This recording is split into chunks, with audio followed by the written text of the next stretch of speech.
ഇന്ന് ചോറിൻ്റെ കൂടെയൊക്കെ കഴിക്കാൻ പറ്റിയ നല്ലൊരു ഉരുളൻകിഴങ്ങ് മെഴുക്കുപുരട്ടിയാണ് തയ്യാറാക്കാനായി പോകുന്നത്. നല്ല ടേസ്റ്റിയാണിത്. ഇത് വളരെ പെട്ടെന്ന് തന്നെ തയ്യാറാക്കി എടുക്കാം. ഇതെങ്ങനെ തയ്യാറാക്കുന്നത് നോക്കാം. ഇതിനായിട്ട് ഞാൻ ഒരു 300 ഗ്രാം ഉരുളൻകിഴങ്ങ് എടുത്തിട്ടുണ്ട്. അതിൻ്റെ തൊലിയൊക്കെ കളഞ്ഞ് കഴുകിയെടുത്തതാണിത്. ഇത് ഒരു ചട്ടിയിലേക്ക് മാറ്റി അതിൻ്റെ ഒപ്പത്തിന് വെള്ളം ഒഴിച്ച് കൊടുത്തിട്ടുണ്ട്. ഇനി ഇതിലേക്ക് നമുക്ക് ആവശ്യത്തിനുള്ള ഉപ്പും മഞ്ഞൾപ്പൊടിയും കൂടെ ചേർത്ത് കൊടുക്കണം. ഇനി ഇത് നമുക്ക് മൂടി വെച്ച് വേവിച്ചെടുക്കാം. ഒരു 1/4 ഭാഗം വെന്താൽ മതി.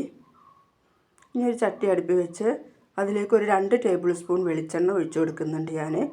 നിങ്ങൾ ഏതാ എണ്ണ ഉപയോഗിക്കുന്നത് അതായാൽ മതി. ഇനി അതിലേക്ക് കുറച്ച് കടുക് ഇട്ട് കൊടുക്കാം.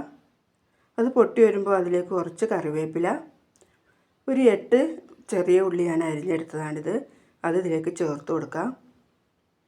ഇനി ഇതിലേക്ക് ഒരു 4 അല്ലി വെളുത്തുള്ളി ചതച്ചതും ഒരു ചെറിയ കഷ്ണം ഇഞ്ചി ചതച്ചതും ഒരു പച്ചമുളക് ചതച്ചതും കൂടെ ചേർത്ത് കൊടുക്കാം.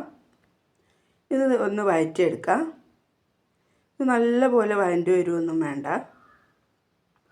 ചെറിയ ഉള്ളി നിങ്ങളുടെ കയ്യിലില്ലെങ്കിൽ ഒരു സവാളയുടെ പകുതി എടുത്താലും മതി. ചെറിയ ഉള്ളി ആകുമ്പോൾ കൂടുതൽ ടേസ്റ്റ് കിട്ടും.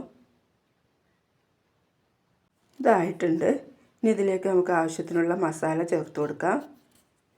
ഇതിലേക്ക് ഞാൻ 1 ടീസ്പൂൺ ഉണക്കമുളക് ചതച്ചെടുത്തതും ഒരു 1/4 ടീസ്പൂൺ മുളക് പൊടി, ഇത് എരിവില്ലാത്ത മുളക് പൊടി ആട്ടോ, അതാണ് 1/4 ടീസ്പൂൺ എടുത്തത്. ഒരു 1/2 ടീസ്പൂൺ മല്ലിപ്പൊടി, ഒരു 1/2 ടീസ്പൂൺ വലിയ ജീരകം പൊടിച്ചതും കൂടെ ചേർത്ത് അതിൻ്റെ പച്ചമണമൊക്കെ മാറി വരുന്നത് വരെ ഇളക്കി യോജിപ്പിച്ച് കൊടുക്കാം.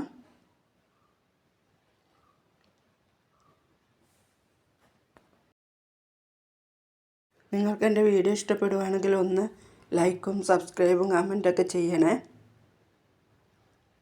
ഇതിൻ്റെ പച്ചമണമൊക്കെ മാറി വന്നിട്ടുണ്ട്. ആ വേവിച്ച് വെച്ച കിഴങ്ങ് ഇനി ഇതിലേക്ക് ചേർത്ത് കൊടുക്കാം.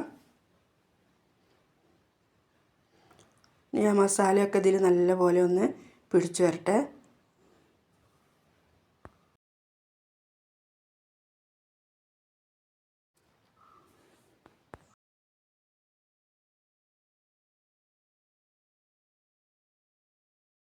ഇത് ആയി വന്നിട്ടുണ്ട്. ഇനി ഞാൻ ഇതിലേക്ക് ഗരം മസാല ചേർത്ത് കൊടുക്കുന്നുണ്ട്. ഗരം മസാല ഇല്ലെങ്കിൽ ചിക്കൻ മസാല ചേർത്ത് കൊടുത്താലും മതി. ഒരു 1/4 ടീസ്പൂൺ ചേർത്ത് കൊടുത്ത് നല്ലപോലെ ഒന്ന് ഇളക്കി യോജിപ്പിച്ചെടുക്കാം.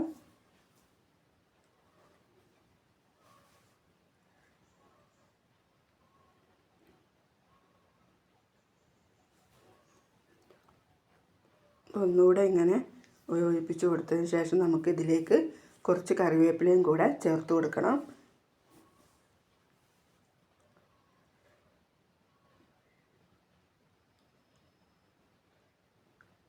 കിഴങ്ങ് ഒരുപാട് അങ്ങ് വെന്ത് പോകരുത്, വെന്ത് ഉടഞ്ഞു പോകരുത്. ഇതിലേക്ക് കുറച്ച് കറിവേപ്പിലയും കൂടെ ചേർത്ത് നമുക്ക് തീ ഓഫാക്കി വെക്കാം. മസാലയൊക്കെ ചേർക്കുമ്പോൾ തീ കുറച്ചിട്ട് വേണം ഒക്കെ ചേർത്ത് കൊടുക്കാൻ.